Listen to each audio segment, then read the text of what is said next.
আসসালামু আলাইকুম।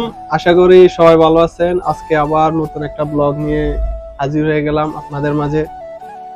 আজকে হচ্ছে মূলত ব্লগটা আমার এক ভাই, উনি চাঁদপুর থেকে আসছে সৌদি আরবে। অনেক কষ্ট করে আসতে হয়েছে ওনার। আর ওনার কিছুটা জার্নি করতে ওনার একটু সমস্যা হয়েছে। বাংলাদেশ থেকে সমস্যাটা হয়েছে, এদেশে আসার পরে ওনার একটু সমস্যাটা হয়েছে। কি কি সমস্যা হয়েছে আজকে আমরা বিস্তারিত জানবো, ওনার মুখ থেকে শুনবো। উনি কিভাবে আসছে, কত টাকা বেতন পায়, কি কিসে কাজ করে, আমরা আজকে বিস্তারিত ওনার মুখ থেকে শুনবো। আর অবশ্যই যারা সৌদি আরবে আসবেন, নতুন যারা আসবেন, অবশ্যই ভিডিওটা দেখবেন ভালো করে। আপনি হলে একটু হলেও জানতে পারবেন বা বুঝতে পারবেন যে সৌদি আরবে আসলে কি কি করতে হয় বা কি কি করণীয়, কত টাকা খরচ হয়। দালালের হাতে যদি পড়েন তাহলে আপনার জীবনটাই শেষ হয়ে যাওয়ার মতো। পরিবার যদি আপনাকে অর্থ যদি যোগান না দিতে পারে বা কারো থেকে ধার করে যদি আপনাকে পাঠায়, ঠিক মতো যদি আপনি কাজ না করতে পারেন সৌদি আরবে এসে, সেই দিক দিয়ে আপনি অবশ্যই যাচাই করে আসবেন। তো চলুন, আমরা আর ভিডিওটা বড় করতে চাই না। আজকে আমরা ভাইয়ের কাছ থেকে শুনবো উনি কিভাবে আসছে, ওনার যাত্রাটা আসলে কিভাবে শুরু হয়েছে। জি, আসসালামু আলাইকুম সুলতান ভাই, কেমন আছেন? জি, আসসালামু আলাইকুম। ওয়ালাইকুম আসসালাম। ভালো আছি। কেমন আছেন আপনি ভাইয়া? আমি আলহামদুলিল্লাহ ভালো আছি ভাই। আচ্ছা, আমরা আজকে ভিডিওতে বললাম আর কি যে আপনার পরিচয়টা, আপনি কোথা থেকে আসছেন বা কি কারণে সৌদি আরবে আসছেন, কত টাকা খরচ হয়েছে, আপনার ঝামেলা হয়েছে কিনা বা কার মাধ্যমে আসছেন, এখানে এসে আপনি কি কাজ করতেছেন, কত টাকা বেতন পাচ্ছেন, এই নিয়ে আর কি আলোচনা। আসলে আপনার জার্নিটা কি? আসলে জার্নিংটা আসলে আপনি যেভাবে করবেন ওইটাই সেভাবে হবে জার্নিংটা আপনার। আপনার জন্য আগে সবকিছু পরিস্থিতির সাথে আপনি নিয়ন্ত্রণ করতে হবে। আচ্ছা আচ্ছা জার্নিংটা হচ্ছে এরকম। ধরেন আপনি সৌদি না যে কোনো জায়গায় যান, যেখানেই যান সেটা হচ্ছে আপনি আপনার মাধ্যমে নিয়ন্ত্রণ করবে। কারণ আপনি একজনের মাধ্যমে আসলেন, আপনি আত্মীয় হোক বা স্বজন হোক বা দালাল হোক, যার মাধ্যমে আসেন, আপনি কার উপর ডিপেন্ডেন্ট হতে হবে না। আপনি নিজের উপর সবসময় ডিপেন্ড থাকতে হবে। জি জি, যে আমি নিজে কর্ম করতে হবে, নিজের প্রতিষ্ঠানে দাঁড়াতে হবে। কেউ আনবে আপনাকে কর্ম দিয়ে দিবে, আপনি হয়তো নিজের টাকা দিয়ে আসবেন ঠিক আছে, কিন্তু কার উপর ডিপেন্ড হওয়া যাবে না। নিজের উপর কনফিডেন্স অবশ্যই থাকতে হবে। অবশ্যই অবশ্যই আপনার কথার এটা সাথে আপনি আমি সবসময়, একমত। এটা আপনার থাকতে হবে। আচ্ছা, বুঝতে পারলাম, আপনার সাথে আমি পুরোপুরি একমত। হ্যাঁ, দেখেন আপনি মনে করেন যে আপনি, অনেকে ভাবে যে আমাকে আনছে কেন কর্ম দিল না।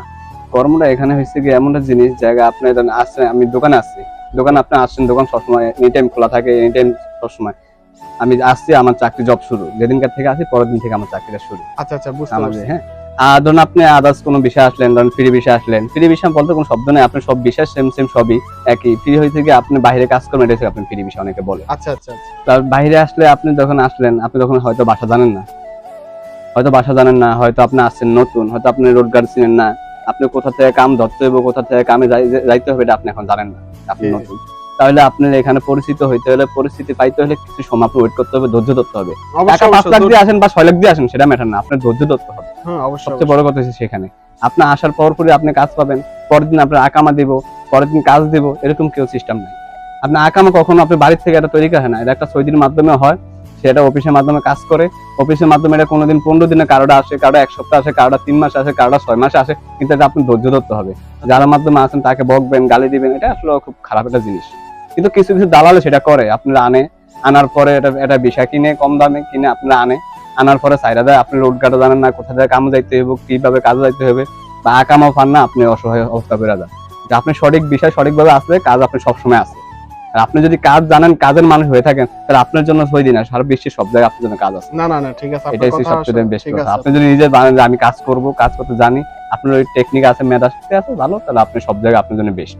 আচ্ছা এটা আচ্ছা, বুঝতে পারলাম সুলতান ভাই। তো আপনার নাম তো হচ্ছে সুলতান ভাই, আপনি চাঁদপুর থেকে আসছেন। জি। আচ্ছা, তো আপনার প্রথম হলো সৌদি আরব আসতে কেমন খরচ হয়েছে ভাই আপনার? সৌদি আরব আসতে গিয়ে আমার তেমন খরচ হয় নাই, কারণ আমি আসছি যেখানে, আমার এখানে আসার পরিস্থিতি জানা শুনে আমি আসছি, জানাশোনা লোকের কাছে আসছি, তো তেমন বেশি খরচ হয় নাই। আমার 4,50,000 খরচ হয়েছে।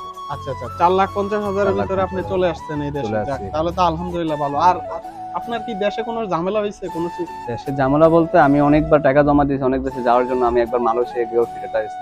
আচ্ছা আচ্ছা তারপর মানে 4 বছর টাকা জমা দিয়েছি, বাহারানে দিয়েছি, এগুলো হয়নি, মিস্টেক। এই টাকা নিয়ে অনেক দালালে ঘুরাইছে, 3 মাস 6 মাস 4 মাস 5 মাস মেডিকেল করাইছে, এই ধরনের সমস্যা। বিদেশ যাওয়ার ক্ষেত্রে সবসময় কারো একবারে হয়ে যায়, কারো দেশের ফাঁসা সময় লাগে, কিন্তু ধৈর্য ধরতে হবে আপনার অবশেষে। না না, ঠিক এটা ঠিক আছে। তো ব্যর্থ আপনার তো হওয়া যাবে না। আর এখানে আপনি কিসের কাজ করেন এখন এখানে? এখন আমি এখানে আছি, একটা শপে আছি, এই material, electric, hardware, safety material sale. যাক আলহামদুলিল্লাহ, স্যালারি তো আলহামদুলিল্লাহ ভালো আছে। মোটামুটি খুব ভালো পরিস্থিতি আছে আলহামদুলিল্লাহ। আর আচ্ছা, যাই হোক, আপনার সম্পর্কে জানলাম, আপনি আসছেন কিভাবে সেটাও জানলাম। তো মূলত হচ্ছে আজকে আমরা ভিডিওটা শেষ করব, এটা ফেসবুক বা ইউটিউবে চলে যাবে। তো আপনি প্রবাসী ভাইদের উদ্দেশ্যে কিছু বলতে চান, বা যারা নতুন আসবে তাদের উদ্দেশ্যে কিছু বলতে চান? ইনশাল্লাহ আমি একটা কথাই বলতে চাই, প্রবাসীদের উদ্দেশ্যে যারাই আসেন, যেভাবে আসেন, সবসময় একটা জিনিস মাথায় খেয়াল রাখবেন, সঠিক লোকের কাছে আসার চেষ্টা করবেন, সঠিক বিষয়টা যাচাই বাছাই করে, সঠিকভাবে সঠিক বিষয়টা কিনা ওইটা যাচাই করে তারপর আসার চেষ্টা করবেন। আসলে যে কোনো ভাবে আসা যায়, যে কোনো মুহূর্তে আসা যায়। দেশে 5 লাখ টাকা এখন সবাই ম্যানেজ করতে পারে, স্বাভাবিক বিষয়। যত অর্থনীতি দুর্বল হোক, মানুষের ম্যানেজ করতে পারে।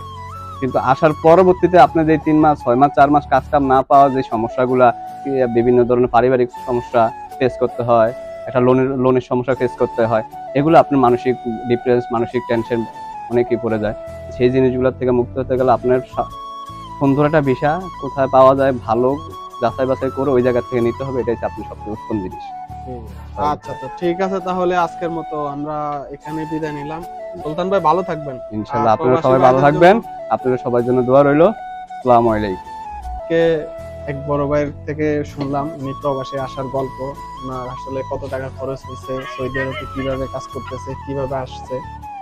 যাক, যদি ভিডিওটা আপনাদের একটু হলেও উপকার হয়, অবশ্যই আমাদের চ্যানেলটাকে সাবস্ক্রাইব করবেন, লাইক করবেন, আমাদের পাশে থাকবেন।